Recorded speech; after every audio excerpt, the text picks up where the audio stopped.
In a way, they're one and the same, but they certainly play out at different levels. That's why I tell people to vote, so they can, not just because it's a freedom, but because it's a responsible act.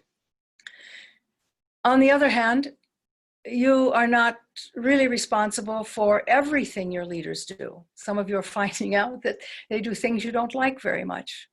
And there's nothing one person can do to really make another person be different or see differently. But what you can do is hold yourself in alignment. And I think personal responsibility is perhaps the highest of all these responsibility levels that you've spoken of, because the others are so mutable, because they're subject to change of parties, they're subject to change of groups who suddenly think differently or do differently. What isn't so mutable is your responsibility, however you see it. And I think, many people think of responsibility as something that's very heavy. In my own training, we were taught to think of responsibility as a privilege.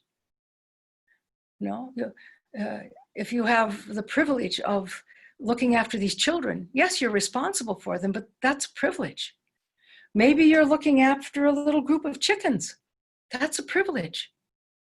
So you see, whatever level or whatever type of responsibility you're called to engage in, do it as if it's a privilege, as if it's a divine calling for you.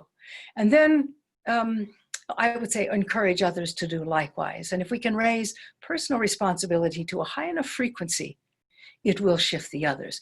But it's a kind of a slow process, because we have to get enough people to that level. But go for it anyway, you see? I mean, what's a few eons, right?